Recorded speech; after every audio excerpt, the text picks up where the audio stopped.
Zeal Education Society, redefining excellence. Hello and welcome all.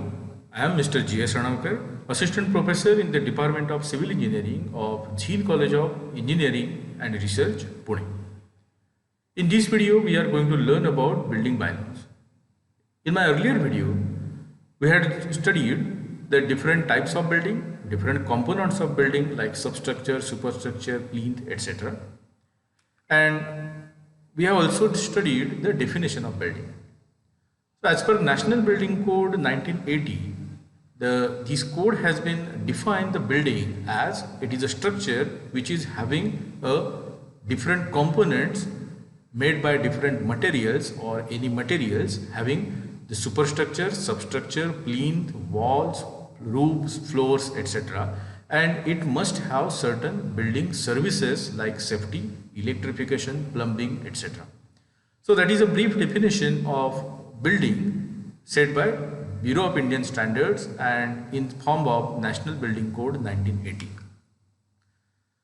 Now in case of building bylaws, these are the three pillars of building bylaws, that is rules and regulation, norms and authority. Now what is these rules and why these are required, that we are going to discuss in today's session.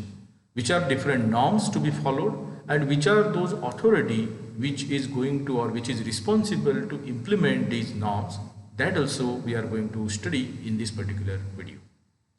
Now coming back to the rules and regulations. So especially these rules and regulations are nothing but these are to be followed by the competent authority as well as civilians. Both are abide for these rules and regulations. So it is a responsibility of each and every civilian to start the project, to suggest the project as per rules and regulations. Also, the competent authority has a responsibility to execute or to permit the construction, to start the project, to allow the project abiding all these rules and regulations. And these rules and regulations must be followed a certain norms.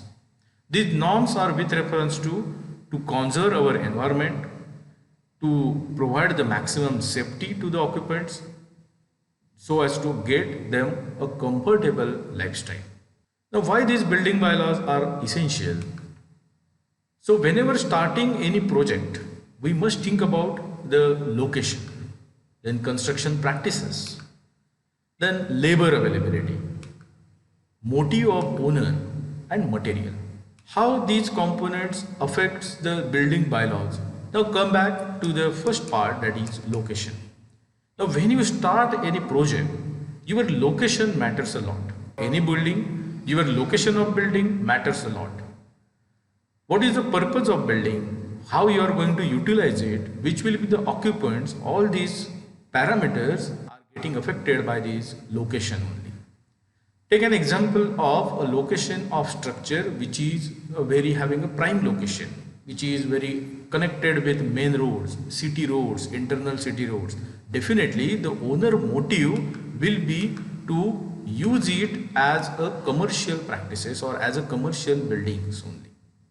Same way, for such product, you will definitely prefer the costlier materials. Now using such kind of materials, one must think about, or while practicing such kind of material, as a civil engineer, we should recommend those materials which will be or which will not made any kind of harm to the or while executing the project. The another parameter is labor.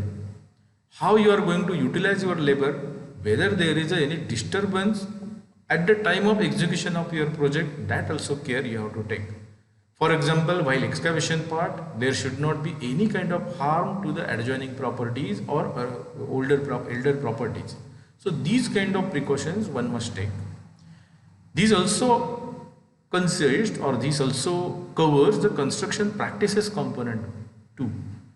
Construction practices are nothing but you have to use those practices, you have to follow all those practices which are as per Indian Standard Code.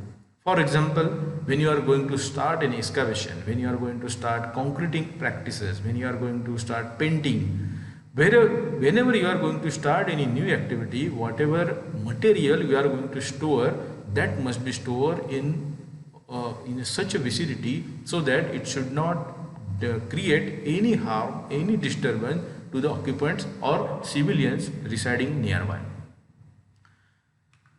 And that is why when you are going to follow all these building bylaws, definitely there will not be any kind of nuisance.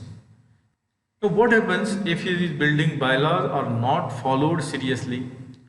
So actually the people always prefer to stay in the city which are nicely developed. The haphazard growth always becomes a major disturbance to the civilians.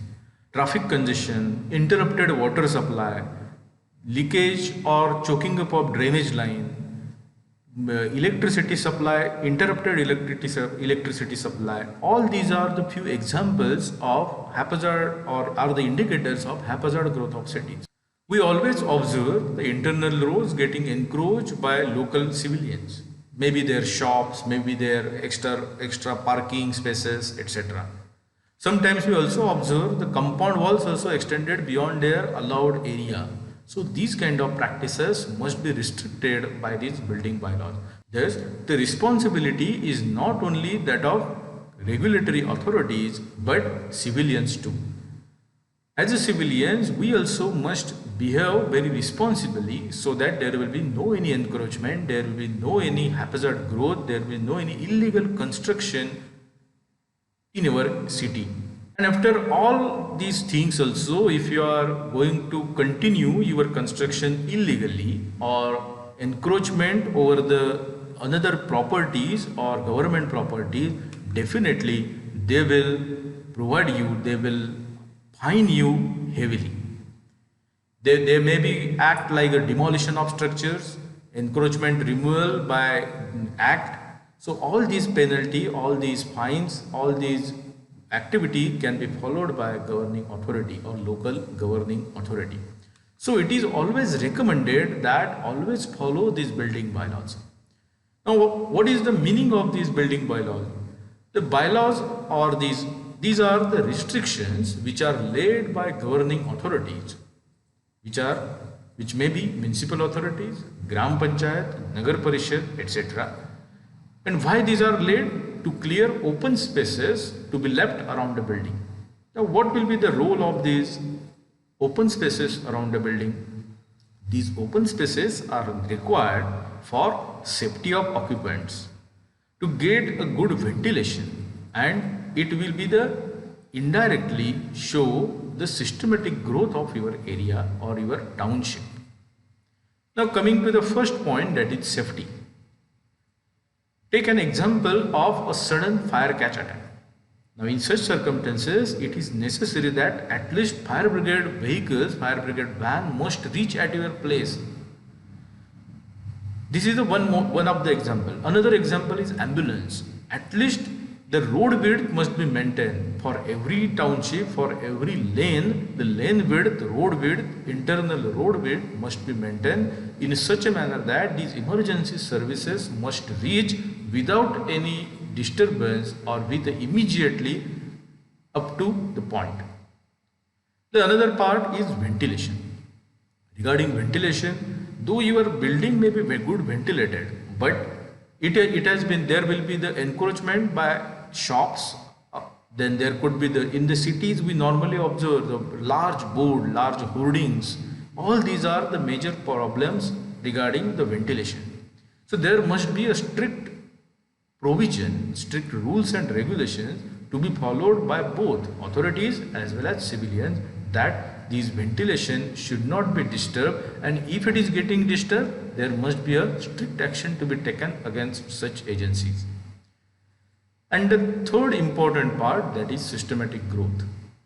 Whenever the term comes as a well-planned city, we always remember, like in Pune, we can take an example of our Magarpatta city, Nanded city. All these are the city. Why these are called or why these are recognized as a standard one? Because their growth has been provided, their growth has been taken place very systematically. And this systematic growth can be implemented by the practices of zoning. In the next session, we are going to talk about what is the meaning of zoning as well as how it is being implemented. Thank you for patient learning.